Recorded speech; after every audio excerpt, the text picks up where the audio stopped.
అది రీసెంట్లే కావాలి. ఆ రీసెంట్ చేయించిన ఆన్లైన్లో చూపిస్తుంది పేరు అది. చెప్పనా?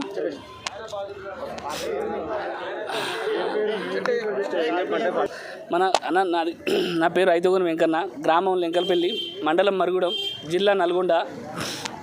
మా నాన్నగారు 2008లో హైదరాబాద్ ఆర్టీసీ కాలనీ 533 గదాల ప్లాటు నోటరీ ద్వారా తీసుకున్నాక ఒక 5-6 ఏళ్ళు చూసినాం. మాకు రిజిస్ట్రేషన్ కాలేదు. రిజిస్ట్రేషన్ కాకపోతే దీని విషయం మా ఇంటి పక్కమటి చండూరు డాక్యుమెంట్ రైటర్ సతీష్ అనే వ్యక్తిని కలిసి అన్న ఈ ప్లాటు ఇట్లా రిజిస్ట్రేషన్ అయితే లేవు, దీని సంగతి ఏంటో అర్థమవుతలేదన్న, నాకు కొంచెం ఈ ప్లాట్ల మీద కొంచెం నాలెడ్జ్ తక్కువ ఉందన్న అని అంటే, తమ్మి ఐదున్నర ప్లాట్ల గురించి నాకు పెద్దగా తెలియదు, నువ్వు ఏదైనా ఉంటే ఐదున్నరల కార్పొరేటరు ఆయన మన సామ తిరుమల రెడ్డిని కలవని చెప్తే నేను పోయి వచ్చి కలిసిన తర్వాతకి ఆ డాక్యుమెంట్ చూసి అన్న ఈ డాక్యుమెంట్ చూసి మన ఒక జిరాక్స్ సెట్ ఉంటే ఈ తమ్మి అన్నాడు. సరే అని చెప్పేసి జిరాక్స్ సెట్ వల్ల నాకేం జరిగే నష్టం ఏం లేదని చెప్పేసి జిరాక్స్ సెట్ ఇచ్చిన. ఆ జిరాక్స్ సెట్ ఇస్తే ఆ జిరాక్స్ సెట్ తీసుకొని ఒక 4 రోజుల తర్వాత ఫోన్ చేస్తే తమ్మి అన్నాడు. 4 రోజుల తర్వాత ఫోన్ చేస్తా అని చెప్పేసి ఒక 4 రోజుల తర్వాత ఫోన్ చేసి, తమ్మి ఈ ప్లాట్కు నేను చేపిస్తా కానీ నాకు 10 లక్షలు ఖర్చు అయితే అన్నాడు. 10 లక్షల రూపాయలు ఆ రోజు మా నాన్న 7-8 లక్షలు పెట్టి 2008లో 7.5 లక్షలు పెట్టి కొన్న ప్లాట్ని ఆయన కలిసినప్పుడు 10 లక్షల రూపాయలు అడిగితే నేను మేము కొన్న డబ్బులకు నీకు ఇచ్చే 10 లక్షల రూపాయలకు ఆ ప్లాట్ అంతా కూడా రావని భయంతో నేను ఆయన్ని ఈ వద్దు నేను ఇయ్యలేనని చెప్పేసి నేను బయటికి వెళ్ళి ఫోన్ చేస్తే నేను చెప్పిన తర్వాతకి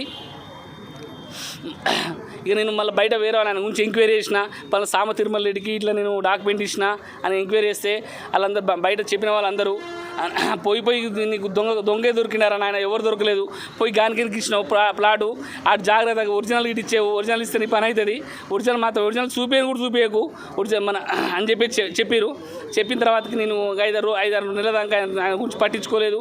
ఇంకా సరే జిరాక్స్ ఇస్తే మనకి అయ్యే నష్టమైందని చెప్పి మనం వదిలేసిన తర్వాతకి మళ్ళీ 5-6 నెలల తర్వాత ఎందుకో మా తమ్ముడు చెప్పిండు, అరే మీ నాన్న కొని దాదాపు ఇన్ని సంవత్సరాలు అవుతుంది, అది ఆ ప్లాట్ ఉన్నదా లేదా మరి ఏమైనా చూసుకుంటున్నావా అంటే, హైదరాబాద్ చూసుకుంటున్నా కానీ ఆ ప్లాట్ ఏం పట్టుకోలేదు, దాన్ని కడీలు కూడా నాటలేదు.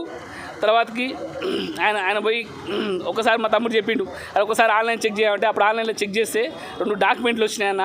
ఆ డాక్యుమెంట్ వాళ్ళ తమ్ముని పేరు మీద, ఆ తమ్ముడు దొంగ డాక్యుమెంట్లు చేశాడట. ఆ తమ్ముని పేరు మీద సామ శ్రీధర్ పేరు మీద 260 గజాలు, తన అంతటి వెంకటేశ్వర తన దగ్గర మిత్రుడు అయిన మన అంతటి వెంకటేశ్వర పేరు మీద 260 గజాలు వచ్చింది.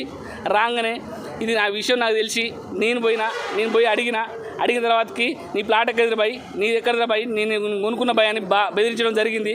బెదిరించినాక ఇది ఎట్లా ఉందని చెప్పేసి నేను ఒక్కని పోతే నన్ను ఏమైనా చేసడం భయంతో మా బాబాయిలని మా అన్నలని హైదరాబాద్ లోకల్లో తీసుకుపోయినా, 10 సార్లు పోయినా రేపురా మాపురా అని చెప్పేసి ఒకటే అనడం జరిగింది.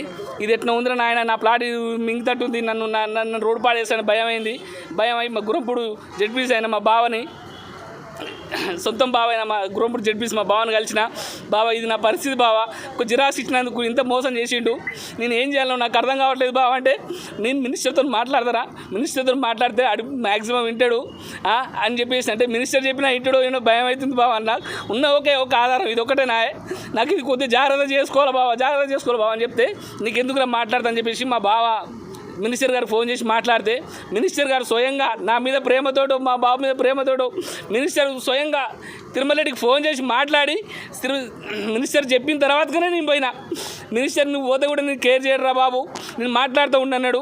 మినిస్టర్ చెప్పిన తర్వాత పోయినాక, అరే నీకు మినిస్టర్ చెప్పిననే ఇస్తున్నారా 175 గజాలు, లేకపోతే నీకు గజం కాదు కదరా 10 రూపాయలు కూడా ఇవ్వద్దు అనుకున్నా నేను. నువ్వు తెలివితో పోయినవురా మినిస్టర్ కాడికి, నువ్వు తెలివితో పోయి నన్ను ఫోన్ చేపించినవురా, అంత మొగోదిరా నువ్వు ఓన్ దగ్గర అరే ఇక పోరా నువ్వు ఓన్ కాడికి పోతావు, 175 గజాలు నీ గతి మళ్ళీ ఏం మాట్లాడదు ఏం చేయదు అని చెప్పేసి అంటే, బావా నేను 175 గజాలు నాకు వద్దు బావా, నాకు చిన్నపిల్లలు ఉన్నారు, నాకు తమ్ముడు ఉన్నాడు, మాకున్నది ఒకే ఒక ఆధారం బావా, ఇప్పటికే ఇబ్బందులు ఉన్నావు, మా పరిస్థితి తెలుసుగా బావా అంటే, మరి ఏం చేద్దామని అన్నాడు. నేను ఎంత దూరమైనా పోతా ఆ ప్లాట్ కోసం, కానీ నా ప్లాట్ వదిలిపెట్టేది లేదు. నేను ఇంకేం తప్పు చేయలే, అన్ని దగ్గర పైసలు తీసుకోలే అని నేను ఏమనలేదు, అందరూ పంచాయతీ పెట్టుకోలేదు, ఏమనలే. ఖాళీ జిరాక్స్ ఇచ్చినన్నా, జిరాక్స్ ఇచ్చినందుకు నన్ను పని చేసిండు. దానికి మీరు ఏం సపోర్ట్ చేస్తారో ఏం చేస్తారో మీరు చేయరి. నేను ఇక్కడే 2015 2008 ఆయన చేసుకున్న 6 months లోపించిన, నేను ఇచ్చిన 6 months చేయించుకున్నా. ఆయన మళ్ళీ మధ్యలో ఏమంటారు చేసిన నేను ఏమన్నా కాదు. ఒక 1 year క్రితం మినిస్టర్తో మాట్లాడిపోయినాక 175 గదాలు ఇస్తున్నాడు. లెటర్ ఇచ్చినాను,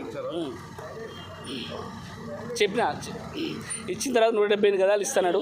ఇచ్చిన తర్వాత మళ్ళీ ఈ పంచాయతీ ఒప్పుకోలేదు. 3 days బ్యాక్ కూడా ఫోన్ చేసిన, ఏందన్నా నా ప్లాట్ పంచాయతీ ఏం చేసేవన్నా అంటే ఆయన అంటాడు, చెప్తిగా బాయ్ మీ తిరుమల మీ ఎవరో వచ్చిరు కదా, ఆయన మా బావ గురంపూడి జడ్పీస్ అన్న, ఆయనతో ఫోన్ చేపి ఆయన క్లిప్ 30 seconds ఏం మాట్లాడిన క్లిప్ నా దగ్గర ఉందన్న. ఆ క్లిప్ మీకు పెట్టమంటే పెడతా. నా దగ్గర ఉన్నాయి చిన్న ఆధారాలు. చాలా తెలివి కల్లోడట. ఆ తెలివి మీ తెలివి నాకు సపోర్ట్ అయితేనే ఆ తెలివి ఏందో నేను చూపిద్దామని హైదరాబాద్కి వచ్చిన. నేను ఏడన్నది పల్లెటూరు అన్న లెంకలపల్లి. ఈ పట్టణంలో ఇంత పబ్లిక్ ఎంత చూస్తే మాకు కొంచెం మైండ్ ఖరాబ్ అవుతుంది. పిఎస్ కంప్లీట్ ఈరోజు వచ్చిన నేను ఇవ్వలేదు, ఇస్తా.